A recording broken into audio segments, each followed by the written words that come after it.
السلام عليكم، عاملين إيه؟ يا رب تكونوا دايمًا بخير. قولوا لي بقى مين اللي هيكسب، الفاصوليا البيضا والّا الفاصوليا الخضرا؟ إحنا هنا عندنا فريقين، فريق بيحب الفاصوليا البيضا وفريق بيحب الفاصوليا الخضرا، فأنا لازم لمّا أعمل دي، أعمل جنبها دي. قولوا لي بقى أنتم تبع أنهي فريق، فريق الفاصوليا البيضا والّا فريق الفاصوليا الخضرا؟ تعالوا الأول نشوف الفاصوليا الخضرا تكّاتها إيه.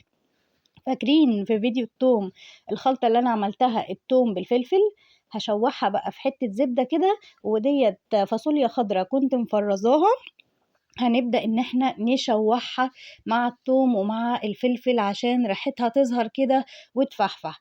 إحنا الفاصوليا الخضرا ما بنسبّكلهاش، الفاصوليا الخضرا عندنا بنعملها كده ني في ني، تمام، هي دي الفاصوليا الخضرا الصح الجميلة الصحية الحلوة، بنعملها كده وننزّل عليها عصير الطماطم ونحط لو مش هتحطّي لحمة حطّي مكعب مرقة وقلّبيهم مع بعض وسيبيهم يتسبّكوا كلّهم مع بعض. تعالوا بقى نشوف الفاصوليا البيضا الفريق التاني بتتعمل إزاي. الفاصوليا البيضا بقى بنكون نقعينها في مَيّة على الأقل ساعتين، تمام، ونجيب بصلاية تكون مفرومة ناعم وفي معلقة زبدة وهابدأ إن أنا أشوّح البصلاية تاخد لون، هاكون أنا بقى الناحية التانية سالقة لحمة، ما إحنا قُلنا إيه، مش هنعمل لحمة إلا لمّا نشرب شوربة، ما أنا لو عملتها في الطبيخ مش هاعرف أعمل شوربة، فأنا لازم أسلق اللحمة 3/4 سلقة وبعد كده أحطها تكمّل سواها مع الطبخة، عشان أكون أنا استفدت بشوربتها.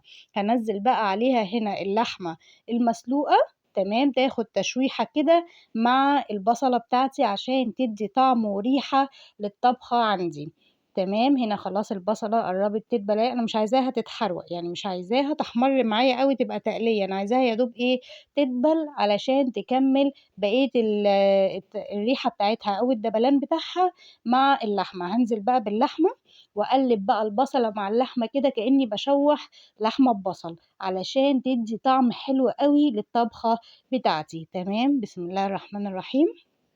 بُصّوا أنا هاقلِّب لقيت البصلاية كده احمرِّت من على الجنب، فهاقلِّب كده عشان ما تبقاش إيه، حتّة وفي حتّة، تمام. بسم الله. الحتّة دي بقى حتّة القرقوشة أنا كنت واخداها من الراجل فوق البيعة، بصراحة كانت أحلى حتّة في اللحمة كلّها، دي بتاعتي أنا بس، ما حدش يقدر ياخدها. بيكون فيها حتّة عصب كده، حاجة كده مزيكا يعني. هنبدأ بقى نقلّبهم كلّهم مع بعض وننزل بإيه، بكبشتين شوربة كده علشان البصلة تغلي مع اللحمة، فتدّي ريحة حلوة وطعم حلو للصلصة. بس بقى الفاصوليا البيضا بيتصلصل لها غير الفاصوليا الخضرا، في ناس بتعملها الفاصوليا الخضرا متسبكة.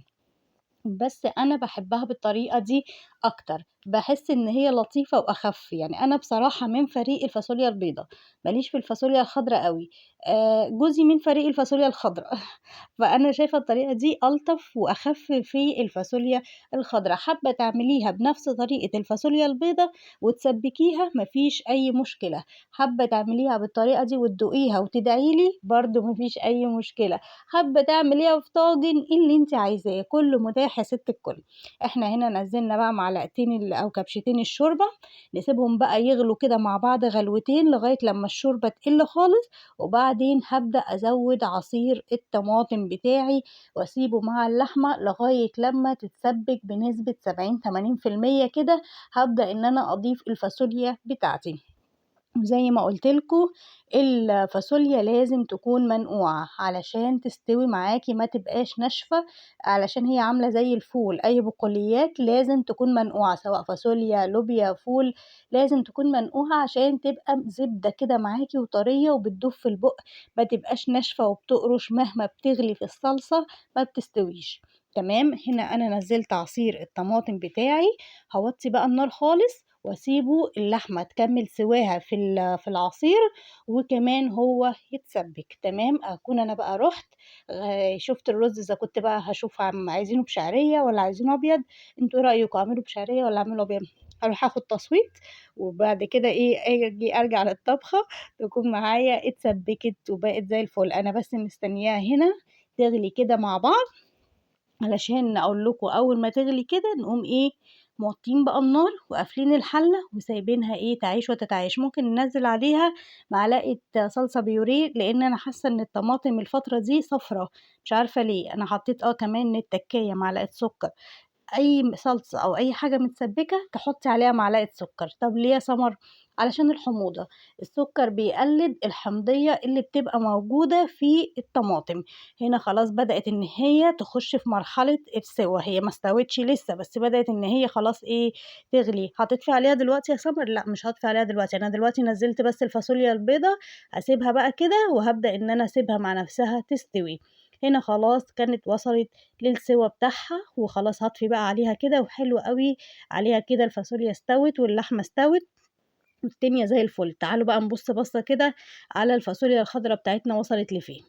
دي الفاصوليا الخضرا بتاعتي، حاجة بسم الله ما شاء الله كانت تحفة وريحتها جميلة جدًا، وده كان الشكل النهائي للغدا بتاع النهارده، اللي هو إحنا هنعمله بقى فطار لرمضان إن شاء الله، وتقولوا لي في الكومنتات أنتم من مشجعين الفاصوليا البيضا والّا من مشجعين الفاصوليا الخضرا، ونورتوني وشرفتوني في قناتي مطبخ سمر، ويا رب دايمًا عند حسن الظن، ويا رب دايمًا تحبوا تشوفوني وتحبوا تتفرجوا على الحلقات بتاعتي. وما تنسوش تكتبوا لي دعوة حلوة في الكومنتات في الأيام المفترجة دي، وافتكروني دايمًا بالخير وأنتم بتتفرجوا على الفيديو بتاعي، وكل سنة وأنتم طيبين.